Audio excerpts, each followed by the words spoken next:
Good day, ladies and gents, and welcome wherever you are in the world to Splendid Isolation number 119. Please forgive the slight delay in our starting. It's purely because I'm laying gay and has nothing to do with my guests. So there we go. It's purely because I'm laying gay and has nothing to do with my guests. So there we go. It's purely because I'm laying gay.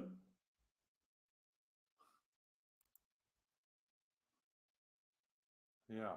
Okay. Well, I'm not very up on how one does modern stuff, I guess. Okay, I'm going to play us a tune as we always do. Start these streams. So there we go.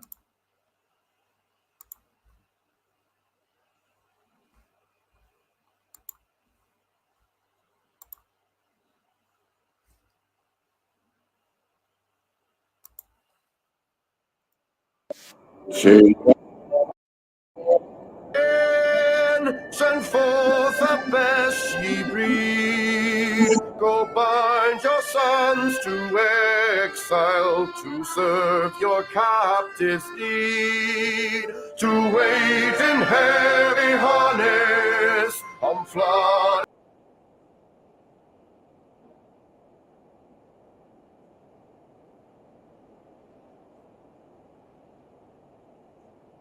Take up the white man's burden, in patience to abide, to veil the threats of terror, and check the show of pride. By open speech and simple, 100 times made plain, to seek another's profit and work another's gain.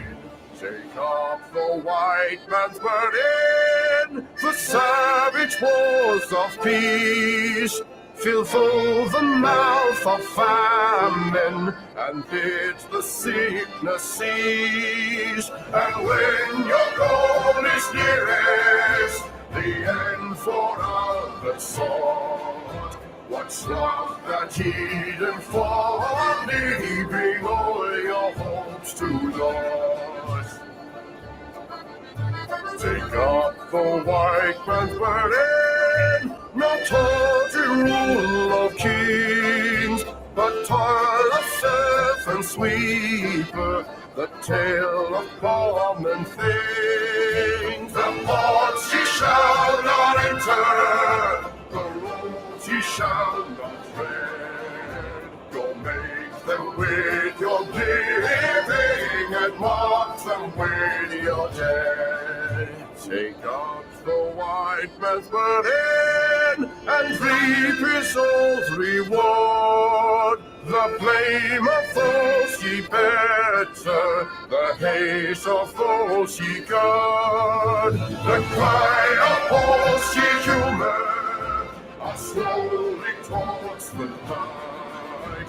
Why brought ye us from bondage, a loved Egyptian night?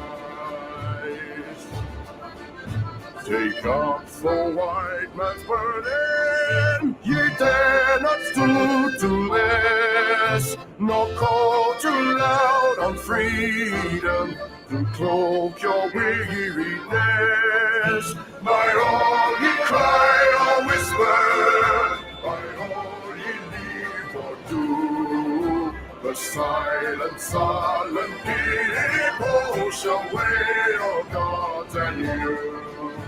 Take up the white man's burden, have done with childish days, the lightly proffered laurel, the easy young grudge praise. Come thou to search your manhood through all of thankless years. No age with dear bought wisdom, the judgment joy of peace. Take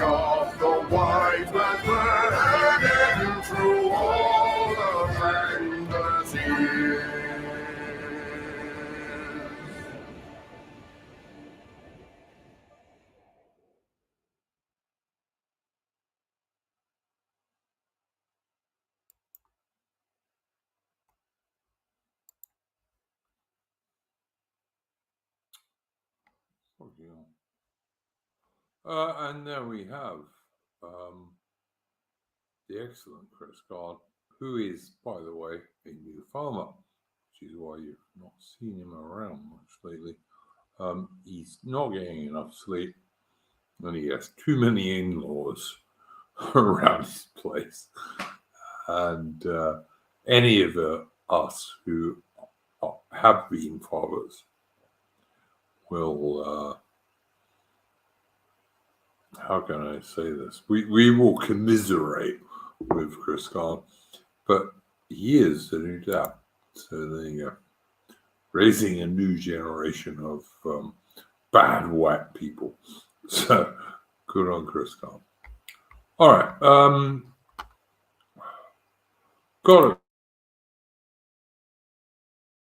I've got a couple of announcements to make on this stream, but I'm not going to do it now. I'll do it a bit later, when maybe there are some more people watching.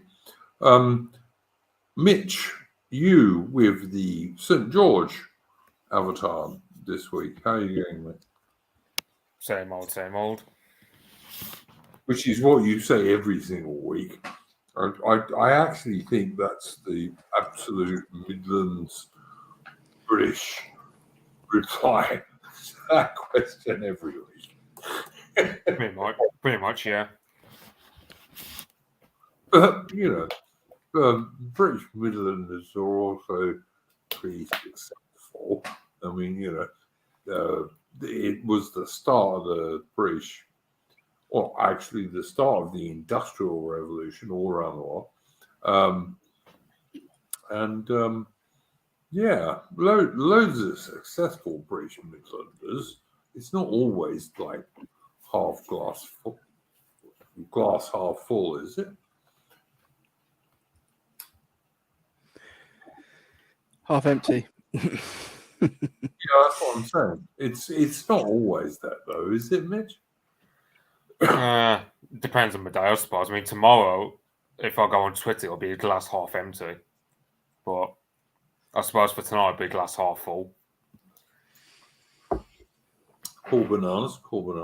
Now, of course, Mitch is unusual in that he speaks Russian and a few other languages, in fact, quite a few other languages, I believe. But the Russians also like St. George. St. George is one of the Anglo-Russian shared things. Is that fairly correct, Mitch? Yeah, but then again, you also got for example, a lot of Mediterranean parts like Catalonia, Georgia. I mean, in the case of like the country of Georgia and the Southern Caucasus, they actually named the country after him, and got the flag designed similar way to ours. Genoa, which shares the same flag as us, and then you've got Russia, who they particularly like St. George because back in the Middle Ages, when Russia had to deal with the Mongolians, in a similar way to how we would cry St. George at battles like Arsuf against Sakhdin, Russians were particularly inspired by icons of Jesus and St. George when they battled against the Mongolians, like at battles like Kulikovo and whatnot. Yeah, absolutely fair enough. I would just point out any lefties who happen to watch this, and I don't think any of them will, but if they do, St. George was not a Turk. He was a Greek-speaking Roman soldier in what is now Turkey, when at that stage the actual Turks today were like many, many hundreds of miles to the east of what is now Turkey. And the first English warriors to use St. George as their battle cry were Anglo-Saxon soldiers who Richard the Lionheart, one of the best Crusader kings, who defeated Saladin many times, took to the Middle East. And those Anglo-Saxon soldiers chose St. George as their battle cry. And of course, when you go on later in the 100 Years' War to like Henry V, etc., that was exaggerated by the leadership in those days because it was distinctly English. So yeah, I'm a big fan of St. George myself. What do you think, Alan? Yeah, of course. I mean, I never really get bogged down with this whole, oh, he was actually from here, or he was actually like, I just if they ever say anything, I just say, shut the fuck up. He drinks down my local. And yeah, you kind of just need to step over this crap ultimately. But to be honest, this year they haven't said much. I think they've just got bigger things to worry about at the moment. Sadly. Sadly for us, you mean? yeah, sadly for us. Yeah, and yeah, I mean it's tomorrow, isn't it? It's a cool public holiday. It's an excuse to go out and have a drink. Go down to your local pub. And yeah, we should probably treat it like the same as the Irish do with St. Patrick's Day. Yeah, we should celebrate St. George's Day. Like I said, he's not a Turk. He's a Greek-speaking Roman Christian soldier. That's where he comes from, and his how can I say, his association with England goes back to Richard the Lionheart's crusade, where the English soldiers, the Anglo-Saxon soldiers who Richard took across and who many times defeated the Arabs, they shouted St. George as their battle cry. In the 1100s, I mean, I don't know, 1100s? Pretty long time ago to me, mate. So, yeah, I have no problem with that. As an English saint. And of course, England was part of the Roman Empire for 350 years, roughly. Yeah. So yeah, that's my view on that. St. George, sorry, Mitch. Did you have a first subject you wanted to bring up this evening? From the top of my head, I can't really think. I mean, what's that feedback? Yeah, I don't know where that's coming from. Doesn't sound like it's coming from me. It's not too bad, Mitch. Don't worry. I was gonna say, I mean, excluding talking about, I don't know, the usual stuff in Ukraine, I don't know if Sudan really is worth talking about because, I mean, last I heard, UK nationals are getting evacuated from there because the country's going into a civil war, and we might see a migrant crisis somewhat develop from there. Sudanese coming to England. Why, I wonder. Yeah, well, so we're just going to get an influx of Sudanese over here. Or perhaps it'll be Australia who gets the influx, given the history between the Sudanese and the Australians from what I hear. But, yeah, Sudan looks to be going... Mitch, I was once in a tobacco shop in Australia, and this Sudanese kind of guy said, "You don't know my people." And I said, "No, I don't." Whatever. Yeah.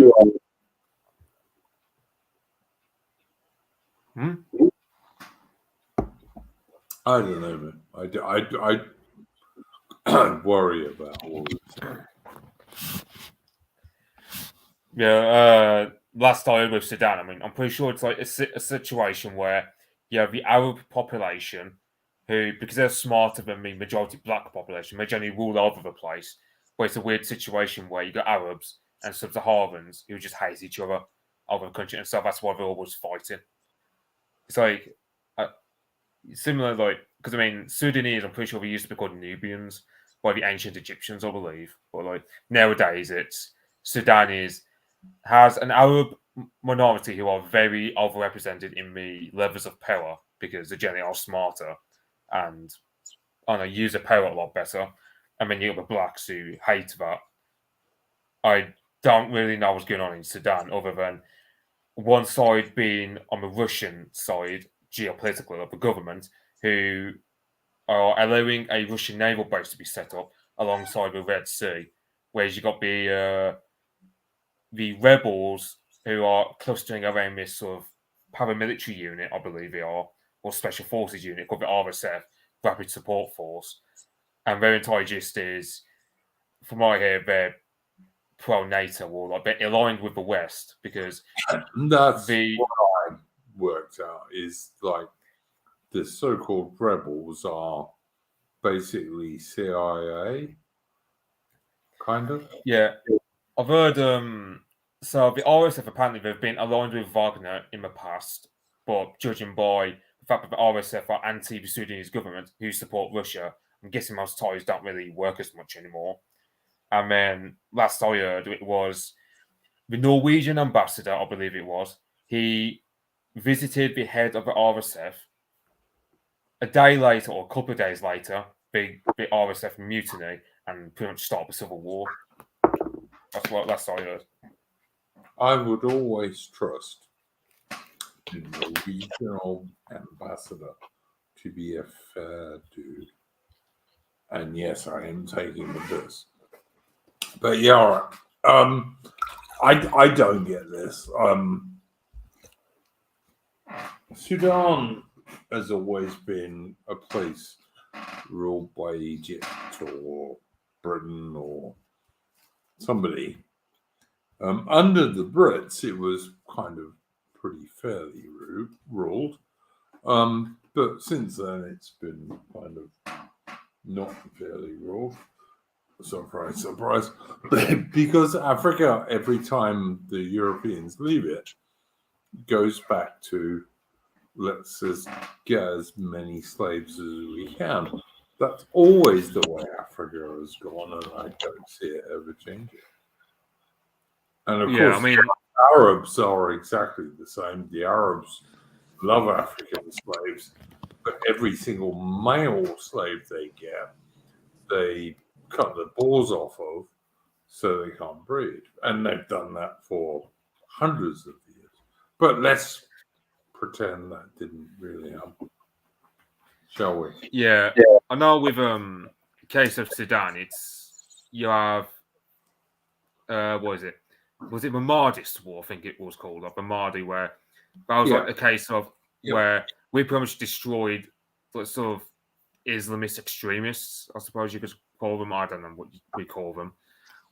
I just find it like I think that's like because Egypt had a lot of problems with Sudan, and that's why we ruled over Sudan for quite a long while. Aside from that, it's pretty much uneventful, like our ultimate place. Because I mean, aside from that, the British, Mitch, ended up fighting many battles to try and stop the Islamist guys, the Mahdi's guys, from invading Egypt, basically. And we fought many battles to stop that, and we did. And the Australians even sent troops to help the Brits then. But yeah, it was a fight to stop the Islamists extending slavery. We seem to have lost Adam, and hopefully he will come back. Yeah, it says he had to pop off quick, so I'm assuming he'll be back. No worries. Yeah. Carry on. I was gonna say, like aside from like generic clips of like what is it? You get battles like Omdurman, Tel Aviv, and the Siege of Khartoum. I don't really know much of ever Mahdiist War, other than it was basically just us taking a proto-ISIS, from what I hear of it. Like you have Egypt, which was ruled by the Khedive, I think is the title of the guy running Egypt at the time. He was massively in debt. Sorry? That was the king. When my dad served in Egypt in the early 1950s, the Egyptian king was the Egyptian king, but he was absolutely controlled by the Brits. Yeah, I know at that time, this was like before we took over our share of the Suez Canal and whatnot. It was like the ruler of Egypt was known to be heavily in debt. He was a profligate spender, and generally was not a reliable leader at all for his people. So we had to come in and subdue the Sudanese, who were rebelling, because at that time we were buying our share of the Suez Canal. I think it was like this was Disraeli, I believe, time, or either Gladstone. And then we enter the mix because we go, well, we can't have an Egypt where they're having problems with Sudanese proto-ISIS. So we get into the mix and we just generally put them down. It took us 14 years, though, which I don't get why it took that long, but because I haven't really studied all that much. But from what I hear, it's a situation where and after that, we also took over Egypt because at that time we couldn't really trust the Egyptians, with their king at the time being very financially irresponsible and generally unreliable to work with, from what I hear. The British army defeated the Sudanese as quickly as the British government was prepared to pay enough British forces to go and fight there. You won't find many battles the British didn't win in Sudan. Many of them were close. There were battles where many British soldiers were killed and wounded, but basically the British won that war as quickly as the government was prepared to spend money on it, which was fair enough because the Mahdi and later the Khalifa's forces were basically in favor of like making almost all Africans slaves and cutting the balls off all male African slaves, because that's what Arab slavers do. So I don't know. You can decide which side was best on those, I'd say. I mean, the bit that gets me is why did it take so long for the war to be concluded when, let's face it, Sudan is very close to Egypt, which was where the Suez Canal was. It's a wonder we didn't just quash that Sudanese rebellion a lot swifter, because let's say Egypt fell to the Sudanese, it'd be a position where our stake in the Suez Canal is massively threatened.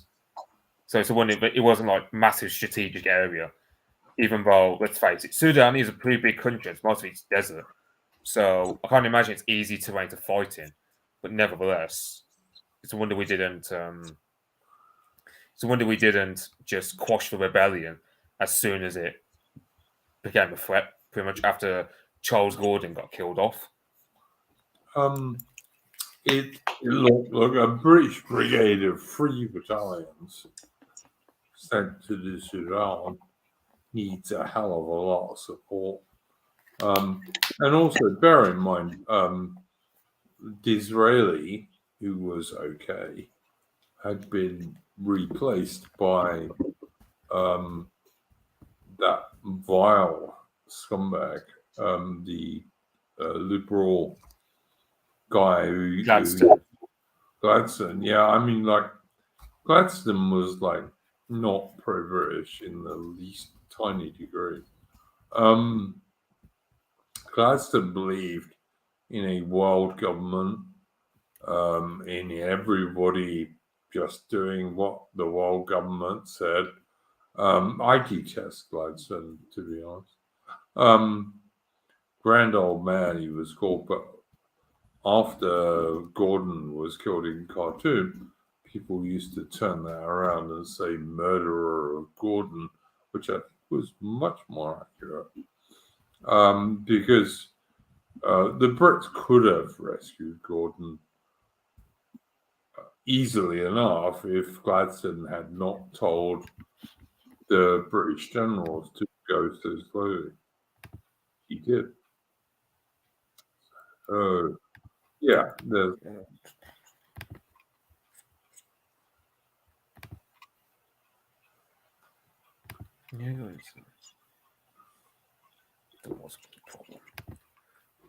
I'm assuming it's my microphone that's a problem because it's no, not feedback.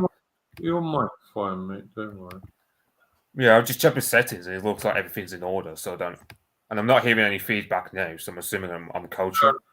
Don't worry about it, mate. Like you get the occasional person in chat who will get ape shit about someone's microphone.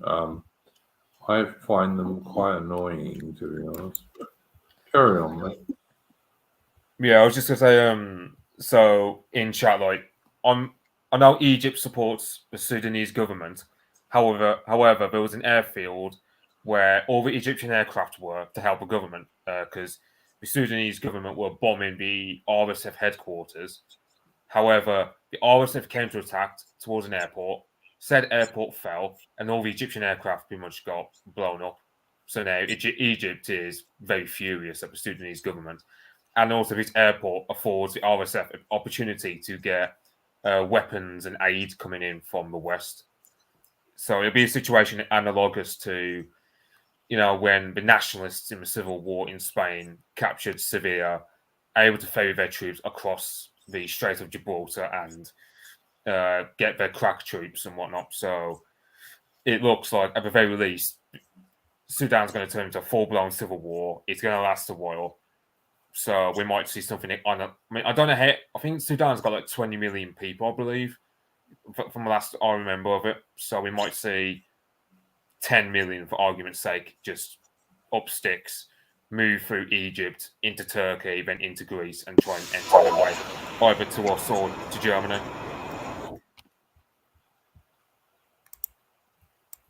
So, I mean, it's like that. What is it, Morgoth's law, where it goes, any problem whatsoever that the Western elites come up with, whether it be they manufacture or it just comes along organically, the end result is more black and tans coming into the country. So yeah. Look, you can't argue with Morgoth on that one. Yeah. What can you say?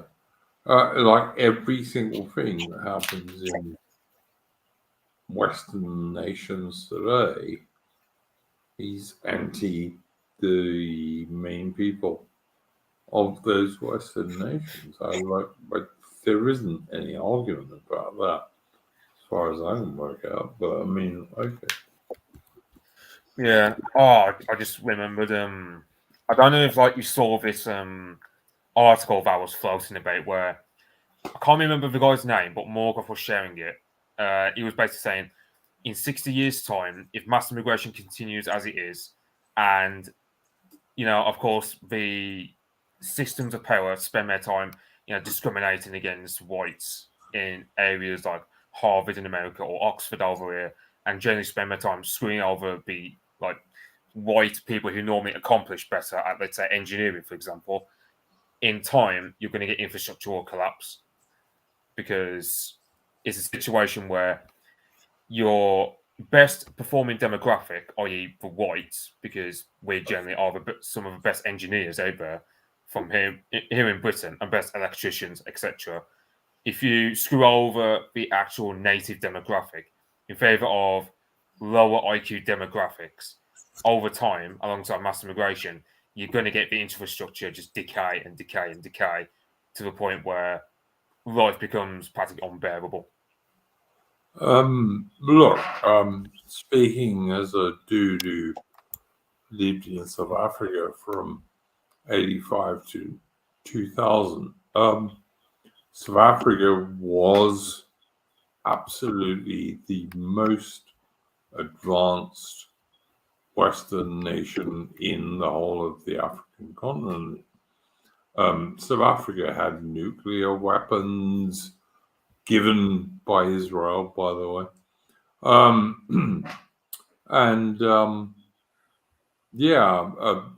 Great electricity grids. like everything you would want. And ever since the terrorist Nelson Mandela took over, I know people don't want to call him a terrorist, but he was. He admitted he did bombing campaigns aimed at mostly black people, to be honest. Ever since the terrorist Nelson Mandela took over, the ANC have been running down everything in South Africa. And so you will, if you watch a good channel like Conscious Caracal, excellent South African channel, by the way, sometimes this channel goes down because there's a brownout. Because, like the white dudes who used to keep the South African electricity channel, the South African electricity going, have all been sacked and replaced by black dudes who can't do their job. So yeah, 100%, totally agree. Like there was a time in the 80s when the South African army could go anywhere it wanted in Africa and win, because it was mostly, not entirely, but mostly a white army. Can't do that anymore. Yeah, that's what I would say. I was gonna say, like I've heard of the armaments industry, like especially this one company called Denel, who manufacture like helicopters and whatnot. I've heard like the entire arms industry in South Africa is about to go bust because they've just had a load of failed deals alongside. They've had also lawsuits from white South Africans saying these arms companies have been discriminating against the actual white South African arms manufacturers, like the actual people working for them, in favor of less skilled blacks, basically. And it's becoming a position where the companies like Denel are just bleeding money day by day. And they've lost like billions of dollars developing useless helicopters that don't work, or they just did faulty business deals, which again have bled billions from them. And then there's also like, you also get like, was it Cape Town where they ran out of drinking water, so they had to import it from elsewhere, if I remember correctly, because South Africa just looks to be infrastructural collapse from what I see of it. Look, the idea that you can have less skilled blacks replacing more skilled whites in South Africa has been going on now for getting on for 30 years. It's not going well for South Africa, but I mean, you know, what a surprise. I merely point out the truth, you know. It's not going well for South Africa. And that includes, like, I knew South African Zulu girls who were maids, for example, who often would turn around and say, I wish we had the white government back. But you're not allowed to say that in the modern world, of course, because Joe Biden, who is a pedophile who will lick little white girls, won't allow you to say that. And he is obviously the most popular president in the United States history. So, you know, what can you say about such things? Yeah, it's like, I know every time it's like the anniversary of Ian Smith's passing, you just get black Zimbabweans just going, yeah, things were better when the whites ruled the show. Yeah, for and sure. Like, you will get some that do that. Yeah, 100%. Yeah, but then you get plenty of blacks, especially in America, who just go. They'll probably at least like be ignorant of that, if not be just like or dismissive and go. You have to understand that blacks in America First of all, African blacks hate blacks in America, like really hate them. And if they go there, they're not popular. And blacks in America are like a group of people who have been carried by whites in America for like hundreds of years now. But when they go back to Africa, black Africans hate black Americans and won't let them do anything. Well, they might kill them, but I mean, not much more than that. But obviously, this is all against the left-wing idea of what goes on. It's just truth, which, you know, again, the left-wing idea of what goes on is just a lie. Yeah, I mean, in the case of like, so like in the case of like with blacks in America, I mean, I've heard like something like on one end you got Ghana, who apparently they're trying to encourage the blacks in America to emigrate to Ghana because the black Americans are the richest blacks you can get. But I don't know, but then it's a situation where, let's face it, with blacks in America, you doubt they can actually enrich a country like Ghana, and also because, yeah, I don't really know what happened on that. I'm guessing like there weren't many takers because I mean, the only taker I know of that was what was her name? What's her name? Afro Hirsch. That was it. She. Yeah, no, makes sense. Look, you're not going to get many black Americans to move to Africa because in America, their position is cushioned enormously by white Americans, whereas in Africa it wouldn't be. But that's just what I think.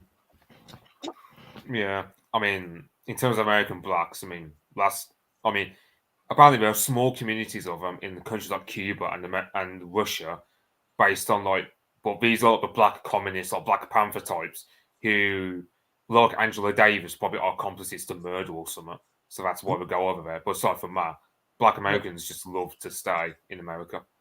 So you won't see them. You won't see them all self-deporting all the way to Africa unless you were to do very sketchy stuff or whatever. Like in hypothetical. I always liked AA's story about Liberia. Now, the Brits set up Sierra Leone as a place that all the many thousands of slaves the Royal Navy saved from going to America, including South America and Central America, as well as North America. The Royal Navy and the Brits set up Sierra Leone as a place where all these slaves could go and live as ordinary Africans, shall we say. The Americans set up their own place, and there's some good AA academic agent videos on it.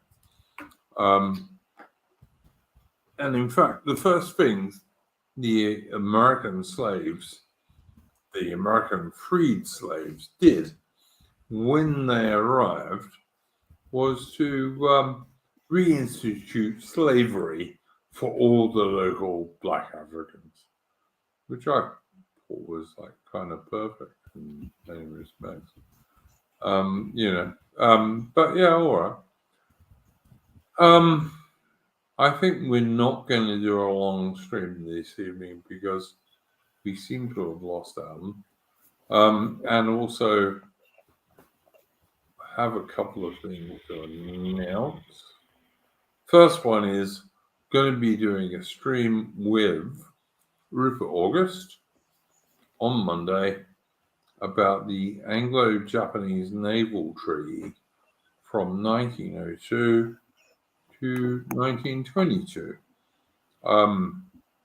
Good treaty, actually, from the British point of view. Americans didn't like it, which is why it died in 1922. But a good treaty from the British point of view. And the Japanese were absolutely excellent at keeping to it. The second one, I would say, is on the 30th of, where are we? Let me make sure I get this right. On the 30th of April, I'm going to be doing a stream with the absolutely excellent Apostolic Majesty. And that's going to be on Anglo-Soviet relations in World War II. So if you want to know about the bullshit that Winston Churchill pulled in World War II and Stalin pulled in World War II, and how British weapons that should have gone to British soldiers were wasted on Arctic convoys, which cost thousands of good British men and good British warships. Watch that channel. Anything else to say, Mitch?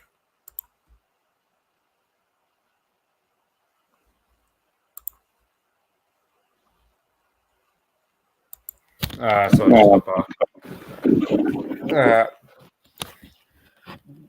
mean, I don't really know much about Anglo-Japanese alliance other than, I mean, you got Buchanan's book where he goes on about how we scrapped it for the sake of the Americans who never gave us an alliance in return.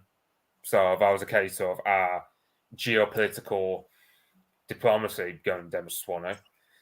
Like, it served us well in World War One, where, you know, for example, the Japanese took Tsingtao, if I'm pronouncing that right.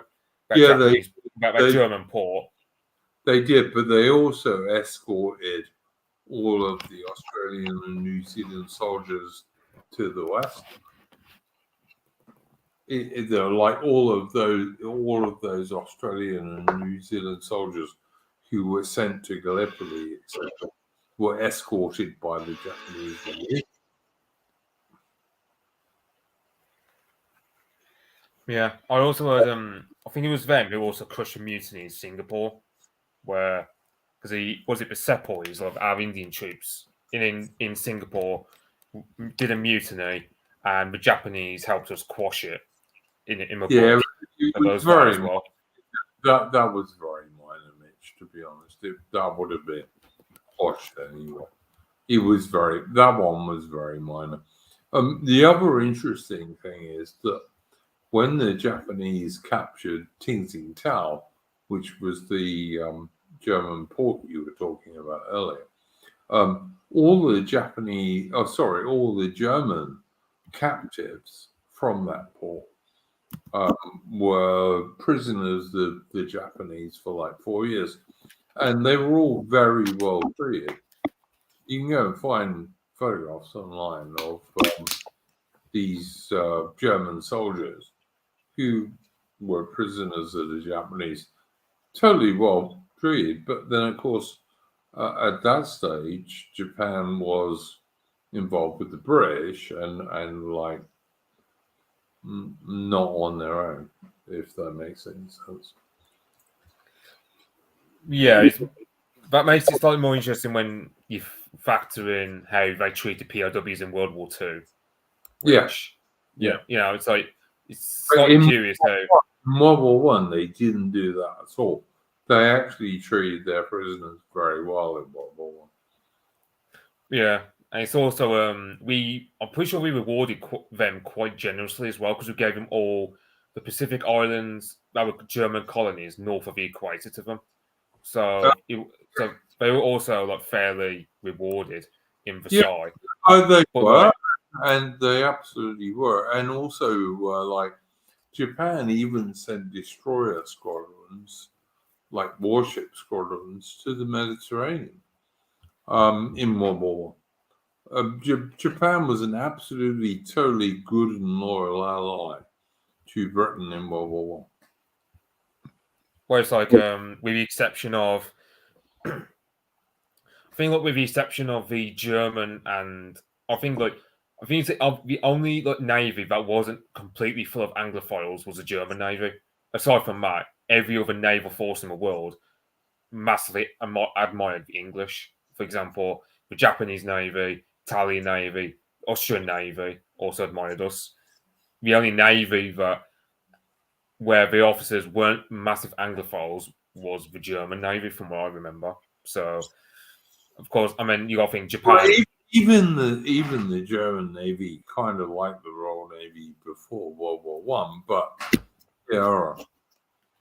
Okay, but I mean, you had Tirpitz who tried to he pretty much accepted Kaiser Wilhelm's plans of trying to out-compete or some arms race navally. But by 1911, at latest, the German Navy had totally lost the dreadnought race, and even admitted as such, and stopped building ships.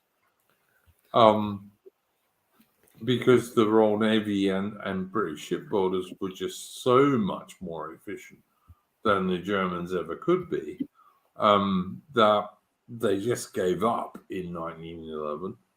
And many people don't even see this anymore. By 1911, the Royal Navy and Britain had decisively won the dreadnought race. And the Germans had given up. My point was more they had the original intent to try and outbuild us, but then they admitted defeat. But like you had what was his first? I can't remember his first name. Alfred von Tirpitz or whatever his name was. Tirpitz was the German admiral who was a twat who, like, basically did Germany no good whatsoever. But yeah, all right. Yeah, because you had a situation where the Germans, fair enough, like they had one of the best land armies in the world, but the naval. I mean, the problem with Germany, insofar as the naval arms race was, it could only apply really in the Baltic Sea, because on the North Sea they had Wilhelmshaven and Kiel. That was it.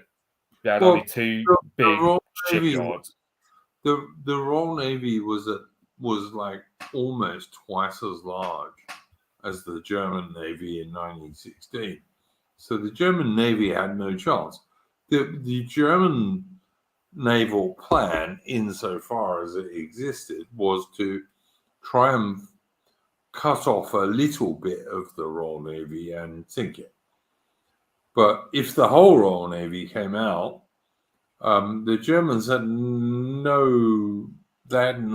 They couldn't do anything except run away, which is exactly what they did at Jutland, not once but twice. Yeah, so you have because you have Germany with its coastline. I mean, there's only really two main ports they've got for the North Sea, whereas all the other ports are to the Baltic. Which, I mean, the German Navy was having enough problems with Alexander Kolchak and the Baltic Sea Navy, let alone any sort of confrontation they'd have with our Navy, which is why the Kiel Mutiny happened, because the sailors just thought, going up against a British Royal Navy, that's a death sentence. But also that was the last thing in 1988. The German naval officers wanted the German Navy to go out and do a kind of banzai charge against the Royal Navy. And strange to say, the German Navy sailors thought, I don't want to do this.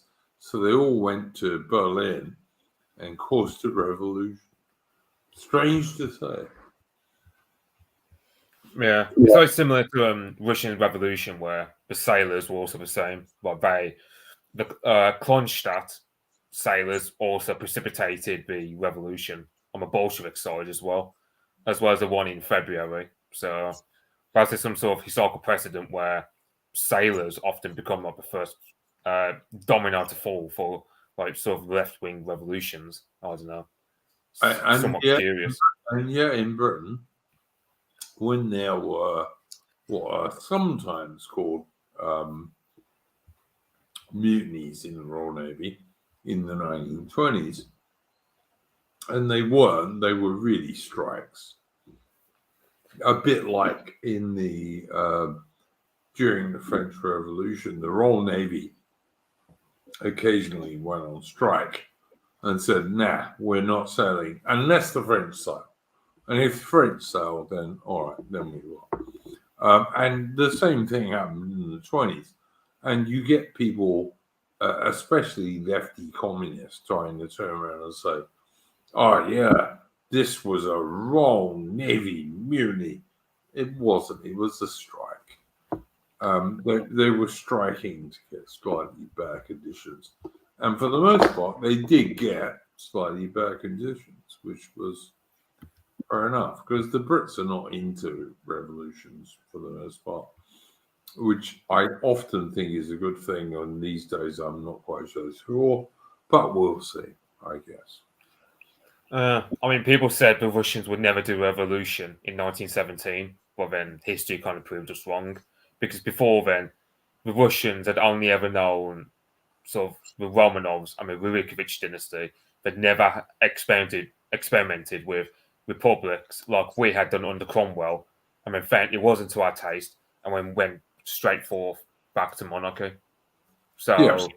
Yeah. So like if you force people under a tinderbox, at some point it will explode underneath your feet. But so I'll never say never on would there ever be a British Revolution. I mean, anything's possible on that sort of thing, because no one ever thought the Russian peasants, well, the Russian industrial class would ever do a revolution against the Tsar and Kerensky, but history proved that wrong. I'd love a British Revolution under certain circumstances at the moment against like Indian bankers like Sunak. Whether we'll get one, I guess we'll have to wait and see. But in some ways, I would love one. Like Rishi Sunak is not at all British; she's an Indian banker. Yeah, I'd love to revolt against him. But don't get me wrong, Keir Starmer, who was head of the Crown Prosecution Service during the height of the so-called grooming gang scandal, which is like, Pakistani gangs raping, torturing, and being really nasty to English schoolgirls. Keir Starmer prosecuted almost none of them. So don't think for a minute that Labour's Keir Starmer will be any better, because he won't be. But yeah, Rishi Sunak's an unelected Indian banker. Britain at the moment is in a really, really, really bad way.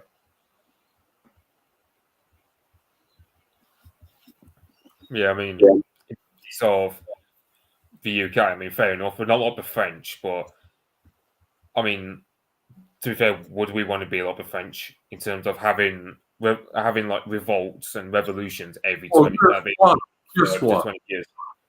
Just one. Mitch, just one. To replace the globalists. Yeah, just one. Yeah. Because, I mean, like, there is a fair point to add, like, because, that's often the most common argument against any sort of revolutionary attitude is, oh, well, you can't predict what happens after, because, revolutions in the past have been quite bloody, but then, let's face it, whether it be a revolution for the ballot box or whatever. But I mean, like, if you got rid of Indian banker Sunak, who was never elected by anyone and was simply appointed, or Sir Keir Starmer, who never protected any English girls from Pakistani rape gangs, or any of the people that support them. And if you had like people in the street in Minecraft, of course, like hanging them. Why would that be bad? I can't work out why that would be bad, to be honest. But that's just me. I mean, you know, I hate these people. I like the real British Anglo-Catholic people. I think they're the greatest people in the world. But at the moment, the people running us hate us. They hate the Anglo-Catholic people, and they do nothing but try and destroy us. That's just what they do. And all the pies, certainly all the main pies, that's all they do. Like, you know, the so-called conservatives, the Labour Party, the Lib Dems, and the Watermelon Greens, all of those people hate and detest real British people.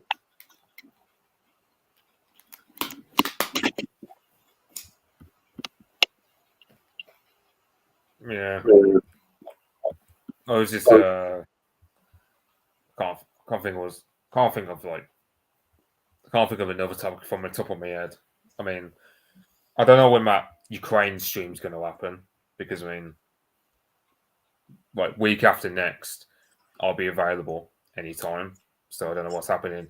Oh, so, I mean, look, I'll happily do a Ukraine stream with you when you are available, but I sure ain't going to do it unless you are, because you're the only Russian-speaking dude I know. So there you go. well, yeah. I mean, what after the next week, it's pretty much I'm just available for like multiple weeks after that. So, but look, the Russians have basically pretty much captured Bakhmut as far as I'm aware. Anyway. yeah, I mean, the Ukrainians are hanging on to a little bit on the edges, but by and large, like they've lost the damn place. So yeah, fair enough. Yeah, I mean, there's like a channel I follow by the name of Remy Lind 23. He claims to have like contacts in Wagner, and he's pretty much saying, "Oh yeah, like it's pretty much just Wagner's wiping the floor. There's 10% of the city left for Wagner to take, and you know there's this road that between this little town called Kromorva, which supplies the troops because all the other roads are unreliable at best. Whereas this final road, it's I don't know how many meters away it is in terms of hundreds or even thousands of meters away, but Everything it doesn't I've look. seen, is that road's not usable anymore. I've seen like Wagner's pushing towards it. I imagine they'll get there sooner or later because the momentum is just crushingly much in favour of the Russian side over the Ukrainian side, who are just what I mean. I've heard like there was 7,000 to 8,000 Ukrainians left in the city, but I can imagine they'll be able to escape unless that road is cut. Because if I was them, I'd probably surrender. But I mean, you know, unless I was Azov, of course, which is different. But yeah, if I was just a general Ukrainian soldier, I think I'd surrender at this stage because I don't know. But what you see is the Ukrainians, as they retreat, they blow up every building they retreat from because it's a bit like the Nazis in World War II. Like Hitler wanted all of Germany to be destroyed. And you had people turning around and saying to Hitler, nah, we've got to allow our people to be able to survive. But the Ukrainians are exactly like the Nazis. And as they retreat, they destroy everything. And then when Russia takes it over, it obviously takes them like months and years to try and get this place back up running again.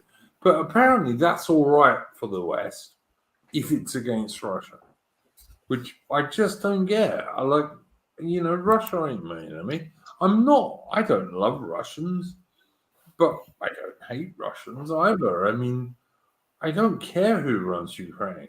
I'm a Brit. What difference does it make to me who runs Ukraine? Not at all. Nothing. The only people it makes a difference to is people like senile Joe Biden licking little girls and people like Indian banker Sunak. Are they my people? No, they're fucking not. I'm sorry, they're not. Excuse my language. I don't care what Joe Biden wants and what Rishi Sunak wants, and every single thing they want, I'm against. Basically, do I love Putin? No, but do I think Putin is pro-Russian, whereas Sunak and Biden are anti-American, anti-British? Yes, I do. That's my basic thought on this stuff, mate.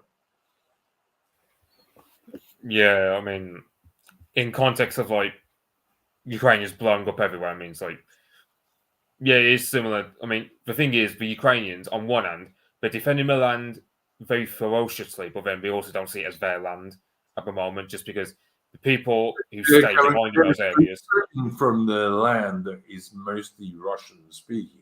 Is that not correct, Mitch? I mean, most of the Ukrainian conscripts are Russian speakers who've been press ganged into the army, which I mean, that's the problem with Eastern European conflicts, is they're very nuanced and very grey areas. It's not like you'll get Russian speakers fighting against Russia, but then they'll make videos the next day saying, "Oh yeah, we're the bad Ukrainians, like we're the Ukrainians to get drafted." Meanwhile, the actual Ukrainians in like Lvov, they don't really get the draft as much. Did you see the thing the other day, Mitch, where Ukrainian women were calling for Russian soldiers to be scalped? I heard about it, but I haven't seen anything about it.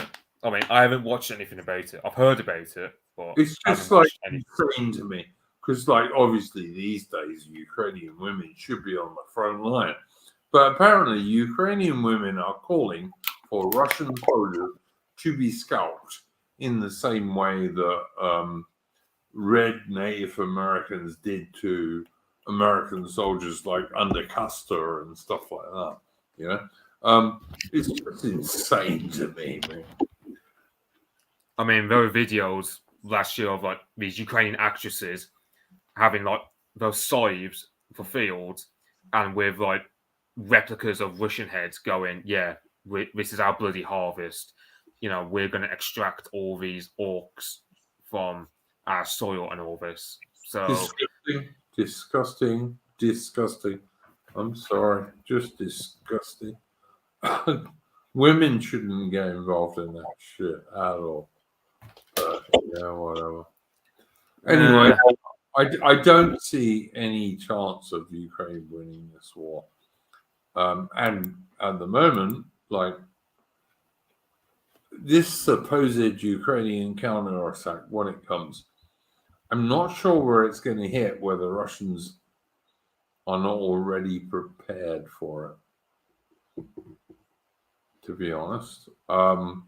It looks to me like, you know, the most likely place is that the Ukrainians might attack, especially since they have these ridiculous claims of, we're going to take back Crimea, which, like, I think is a laugh.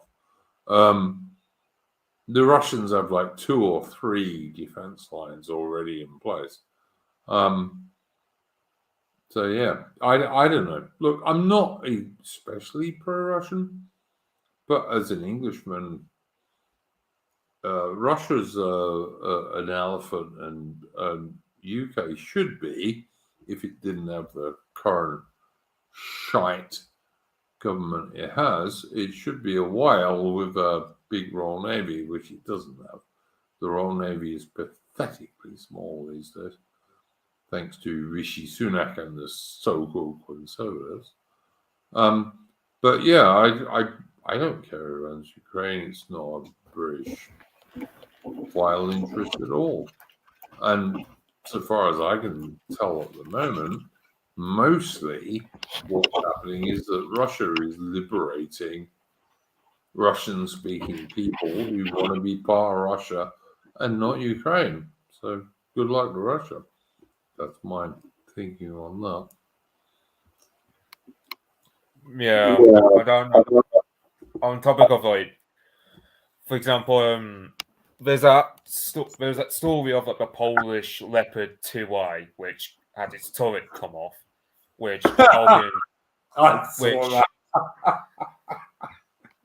yeah, I don't know what the Ukrainians were doing with that. I mean, I can imagine that's going to happen to the challengers that we sent them, all 12 of them, I think, or 12, 14 of them.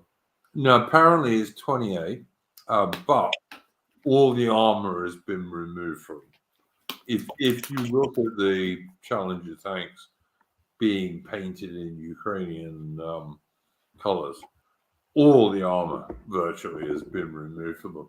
None of the extra armor that a British Challenger would get in a war is on that tank anymore.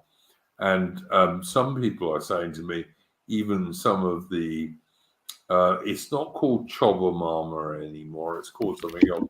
But people are telling me that even some of that's been removed because the Brits are saying, well, we don't want to give that secret to the Russians either, which actually makes some sense if you think about it. So, yeah, I don't think those Charlie 2 tanks are going to be all that useful to the Ukrainians, to be honest. And good, because I don't support Ukraine in this war at all. I mean, if anything, I thought that was the whole strength of the challengers that we sent, that they were to be well armored. But if that advantage is negated, then it begs the question: why do we even bother sending them to Ukraine? It just, I mean, if we were going to give them away, we might as well just sell them to a country like Oman, for example, who are generally good for that sort of deal. But instead, we just give them over to Ukraine. Britain as a whole, 250 challengers at most. At most. So let's give 28 of them to Ukraine. It's just bullshit, basically. It's the British army, the whole British army is less than 80,000 men these days, and in Ukraine would last 2 weeks at best, and then be totally used up. But let's pretend we have something to do, and let's continue cutting the Royal Navy as so-called conservatives keep doing. When the Royal Navy is the only really important British armed force. But anyway, that's just my view. I don't know. Mitch, any final thoughts? I mean, on topic of like the British Army, I mean, something like tanks, for example, it should at least be somewhere between like 2,000 to 400 to 4,000. It should be really, but when I joined the army in 1983, Britain had about 11 to 1,200 main battle tanks, chieftains back then. We had somewhere between 11 and 1,200. But we also had 4 divisions in Germany, armored divisions. And these days, the British Army has a ambition to be able to deploy 1 division overseas, but it remains an ambition because we can't do it. And we just don't have enough men. And also the British Army is far too full of gays, Muslims, third-world immigrants, and women. But, you're not allowed to talk about any of that anymore. There we go. That's me. Yeah, it's becoming a position where on one hand, I keep hearing all the time that, Western arms stockpiles are going to run out and that Ukraine will have nothing to fend with. But then I'm also hearing of, like, for example, 500,000 artillery shells from South Korea being given over to Ukraine via proxy by America. 105 millimeter shells, man. 105 millimeter shells. They're a very light artillery piece that used to be a big deal. Like Britain used loads of them in the Falklands War in 1982. But that was 1982, and here we are in 2023. 105 shells are very small. But so these aren't the shells that you'd be using to, for example, bombard a Russian trench, for example.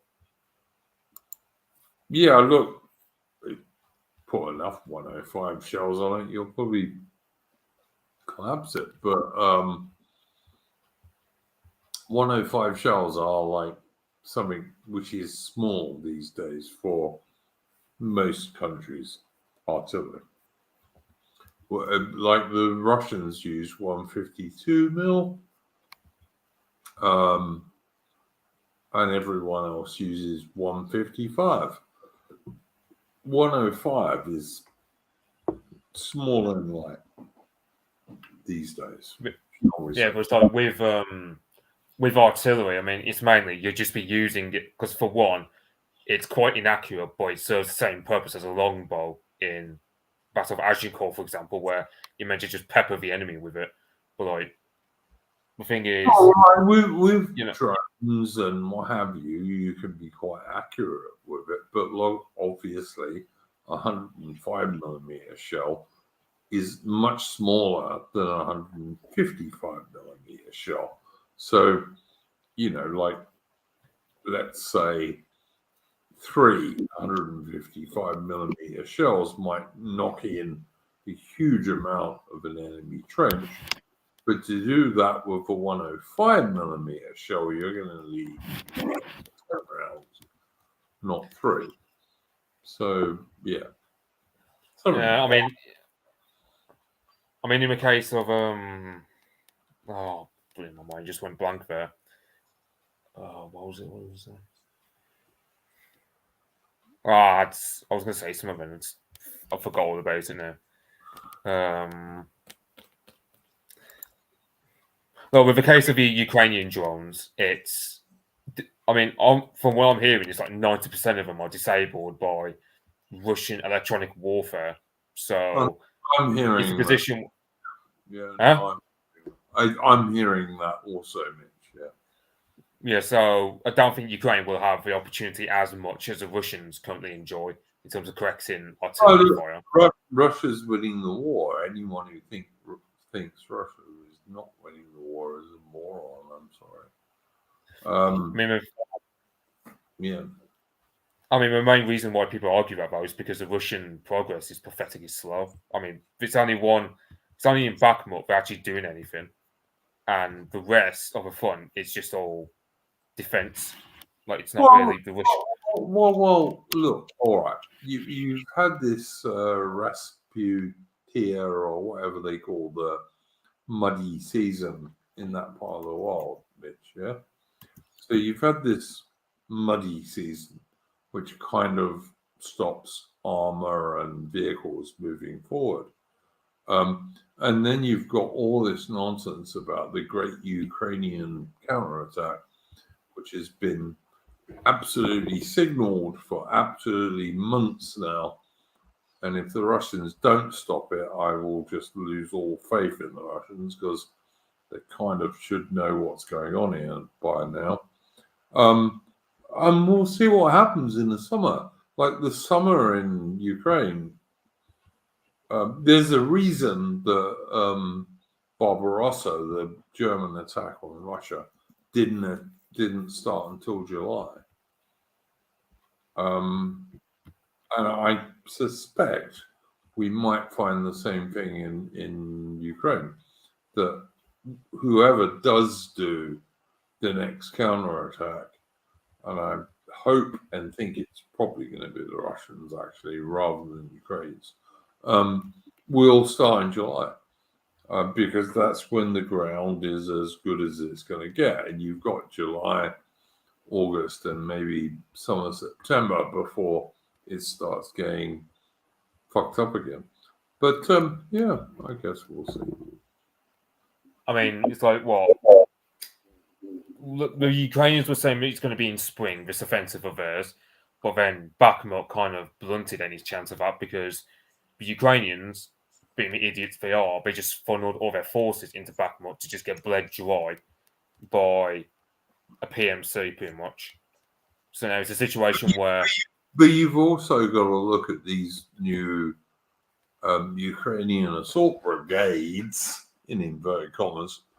These are these new Ukrainian assault brigades, in inverted commas, are between 6 and 9 companies of armored or motorized infantry, and at best 2 companies of tanks, and like maybe a dozen pieces of really assorted artillery.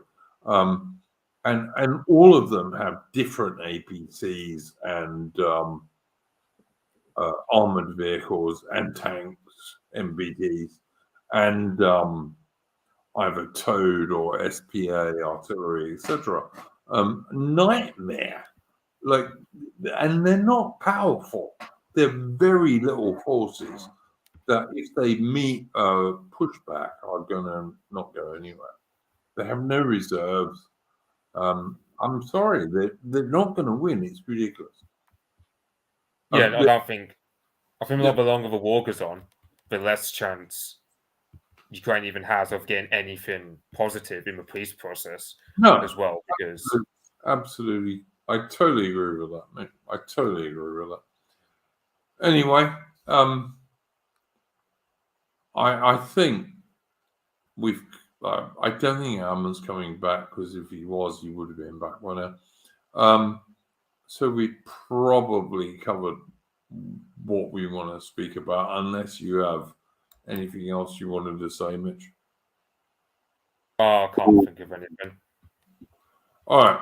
On that note, I will say, guys, come and see us on Monday, which is to say the 24th UK time, about 7 p.m. UK time.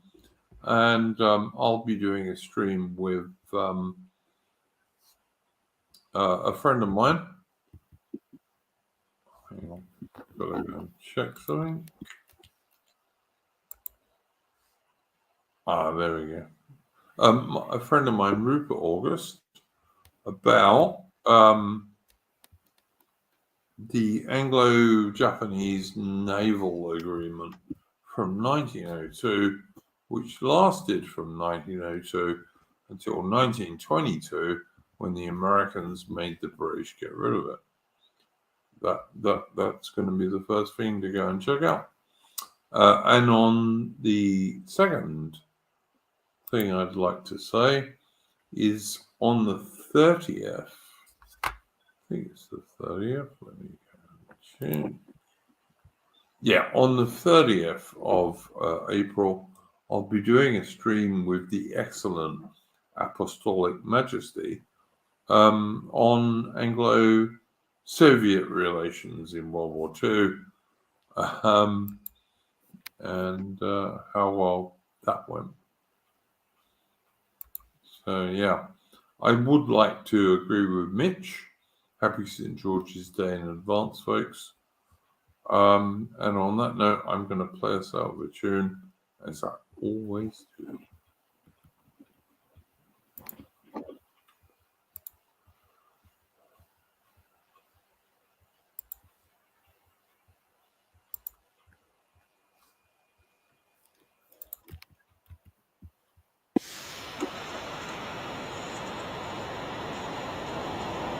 Return to heal the memories that every day have burned. It's been a yearning for all of these years. Feel the apprehension, the tension and the fear.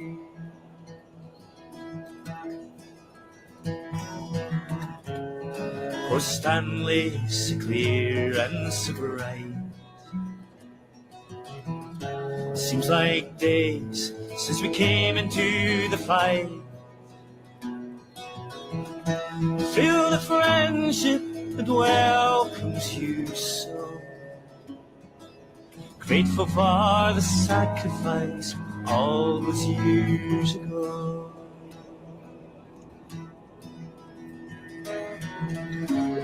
San Carlos is tranquil and still. See the skyhawks come in for the kill.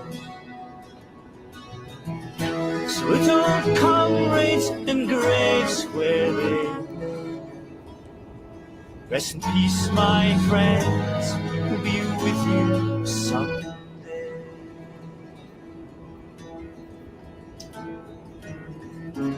It's the harsh, cold winds of Mount Kent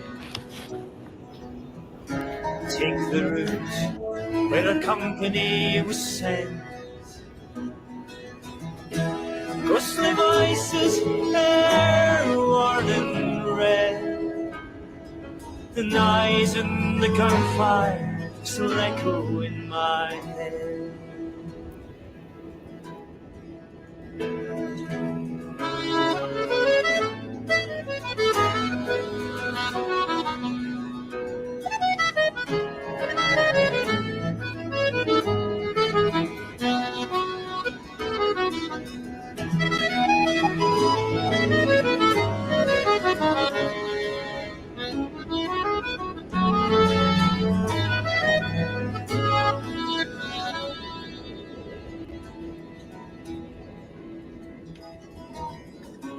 Thoughts are distant as I wander all alone.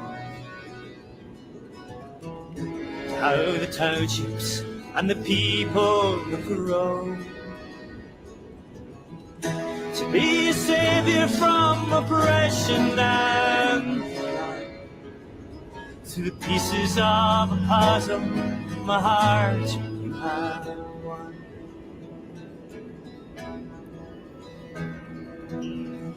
Farewell, sailors, for I must away. For I'm a stranger, the debts have been paid. For deep in my heart, you are family to me. The beauty of your children, running safe and free. To the eyes of the soldier, peace has come to me.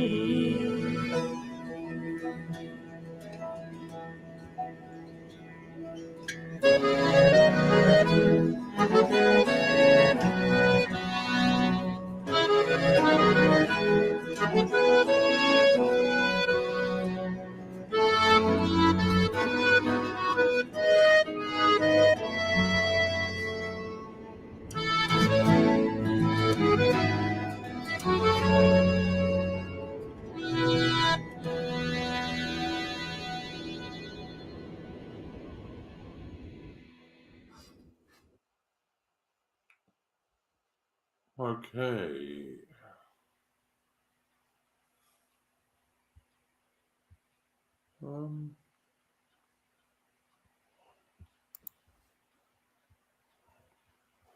All right, guys.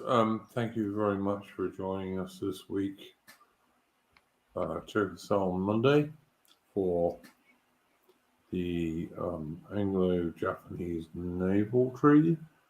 And on the 30th, you can check out the excellent I